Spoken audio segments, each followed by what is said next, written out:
High students, আশা করি ভালো আছো।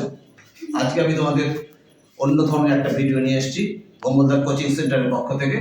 ক্লাস 8-এর সেকেন্ড ইউনিট টেস্টে ভূগোলের সমস্ত ইম্পর্টেন্ট কোশ্চেনগুলো নিয়ে তোমাদের সামনে এসেছি। আশা করি তোমরা এই ভিডিও থেকে বেশ উপকৃত হবে। আশা করি তোমরা এই প্রশ্নগুলো সমস্ত ফলো করে যাবে। দেখো, সম্পূর্ণ আকারে তো এইভাবে এইসব ভিডিওতে দেওয়া যায় না, তবু আমি তোমাদের বলছি ভূগোল আর ভৌতবিজ্ঞান এমনই একটা সাবজেক্ট যেটা কিনা পুরোপুরি সম্পূর্ণ বিষয়টা খুঁটিয়ে খুঁটিয়ে পড়তে হয়, প্রত্যেকটা সেন্টেন্স। তাই জন্য প্রত্যেকটা লাইন, প্রত্যেকটা চ্যাপ্টার সব খুঁটে খুঁটে পড়বে। আমি প্রথমে তোমাদের ক্লাস 8-এর সেকেন্ড ইউনিট টেস্টের ভূগোলের সাজেশনটা মানে সিলেবাসটা দিয়ে দিচ্ছি। দেখো, সিলেবাসে প্রথমে অনেক স্কুল আছে শিলা, চাপ বলয়, বায়ু প্রবাহ আর মেঘ বৃষ্টি। এটা হচ্ছে তোমার সম্পূর্ণ প্রাকৃতিক প্রস্তাব থেকে আছে। আর আঞ্চলিকের মধ্যে আছে উত্তর আমেরিকা আর দক্ষিণ আমেরিকা। তার মধ্যে দেখো শিলার কয়েকটা সাজেস্টিভ প্রশ্ন আমি এখানে ঠিক করেছি।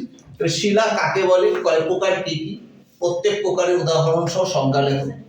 এছাড়াও দেখো আগ্নেয়শিলার শ্রেণীবিভাগ চিত্র সহ লেখো, খুব ইম্পর্টেন্ট।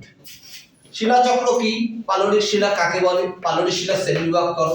একটা যান্ত্রিক উপায় আছে, একটা পলির উৎপত্তি অনুসারে আছে, দুটোই উদাহরণ সহ দেখে যেতে হবে। আর রূপান্তরিত শিলা কাকে বলে, রূপান্তরিত শিলার বৈশিষ্ট্য এগুলো দেখবে। স্পর্শ সংযোগ রূপান্তর কি, এটাও দেখে যাবে। তার সাথে রূপান্তরিত শিলার বিভিন্ন রূপের উদাহরণ। ঠিক আছে, এই প্রশ্নগুলো তোমরা অবশ্যই ভালো করে দেখবে। এছাড়া মেঘ সৃষ্টি হয় কেন, পরিচলন অথবা শৈলক্ষের বৃষ্টি চিত্র সহ লেখো। বৃষ্টিচ্ছ অঞ্চল কাকে বলে, উদাহরণ সহ। নিরক্ষীয় শান্ত বলয়, অশ্ব অক্ষাংশ, আইপিসি জেড, আপেক্ষিক আর্দ্রতা, ঘূর্ণবাদ ও প্রতিপ ঘূর্ণবাদের পার্থক্য, অ্যানাবেটিক বায়ু, সমুদ্র বায়ু, স্থল বায়ুর মধ্যে পার্থক্য, অ্যানাবেটিক বায়ুর মধ্যে পার্থক্য, ঘূর্ণবাদের চক্ষু, এগুলো ভালো করে দেখে যাবে। এছাড়াও দেখো তোমাদের আরো অনেক প্রশ্ন আছে, যেমন আইপিসিএলকে ওই তোমার ইন্টারট্রপিক্যাল কনভার্জেন্স জোন বলে, অর্থাৎ কিনা আন্তঃক্রান্তীয় অভিসরণ অঞ্চল বলে। এটাকে আমরা দেখবো তুমি নিহত বায়ুর শ্রেণীবিভাগ করে তাদের সম্পর্কে লেখো। এগুলো ভীষণ ইম্পর্টেন্ট। প্রধানমত্ত 50, গর্জনশীল 40, চিৎকারকারী 60, এগুলো তোমরা ভালো করে দেখে যাবে। অবশ্যই তোমরা তাহলে এই দিক থেকে কমন পেয়ে যাবে। এছাড়া তোমরা পরিচালন বৃষ্টিপাত ও শৈলক্ষেপ বৃষ্টিপাতের মধ্যে একটা চিত্র সহ পড়ে যাবে, আশা করি কমন পেয়ে যাবে। এছাড়া বৃষ্টিপাত মাপক যন্ত্র, ছোট ছোট প্রশ্ন, সহবর্ষণ রেখা কাকে বলে, এগুলো সমস্ত ভালো করে দেখে যাবে। আপেক্ষিক আর্দ্রতা কি, এছাড়া দেখো আপেক্ষিক আর্দ্রতা কি, সহবর্ষণ রেখা, এগুলো তো ভালো করে দেখবেই। এছাড়া আঞ্চলিকের মধ্যে দেখো উত্তর আমেরিকার মধ্যে আছে হ্রদ অঞ্চলের শিল্পোন্নতির কারণ, কানাডার শিল্ড অঞ্চলের ভূপ্রকৃতি ও খনিজ সম্পদ। এছাড়া হ্রদ অঞ্চলের ভূপ্রকৃতি, নদ নদী, জলবায়ু, এগুলো সব ভালো করে দেখবে। এছাড়া এই সমস্ত উত্তর আমেরিকা থেকে প্রচন্ড শর্ট কোশ্চেন আসতে পারে, যেমন বৃহত্তর মোটর গাড়ি নির্মাণ কেন্দ্র ডেট্রয়েট, ময়দা কেন্দ্র বাফেলো, তারপরে এগুলো সমস্ত রাবার রাজধানী অ্যাক্রন, এগুলো সব ভালো করে দেখে যাবে। উচ্চতম শৃঙ্গ উত্তর আমেরিকা ম্যাককিনলে। আবার দক্ষিণ আমেরিকা থেকেও এরকম এগুলো ভালো করে পড়ে যাবে। পম্পাস কৃষিকাজ জলবায়ু সম্পর্কে।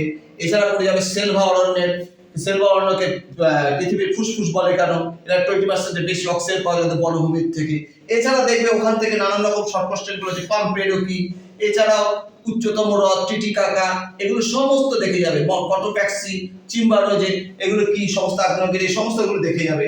তাহলে দেখবা তোমরা সমস্ত প্রশ্ন কমন পাবে। তোমরা বইটা পুরোপুরি খুঁটে খুঁটে পড়বে এবং এই সমস্ত প্রশ্নগুলি তোমরা সমস্ত ইন ডিটেলস পড়ে যাবে। আশা করি তোমরা বুঝতে পেরেছো। তোমাদের জন্য পরবর্তীকালে আমি আরো ভালো ভালো ভিডিও আনবো, তোমরা নিশ্চয়ই এর দ্বারা উপকৃত হবে। আর তোমরা যদি আমার কাছ থেকে আরো পরবর্তীকালে ভালো ভালো ভিডিও চাও, ভৌমদার কোচিং সেন্টারের পক্ষ থেকে সুমিত বিশ্বাস সাহেব বলছি, তোমরা তাহলে সমস্ত আমার চ্যানেলকে বেশি করে লাইক ও সাবস্ক্রাইব করো।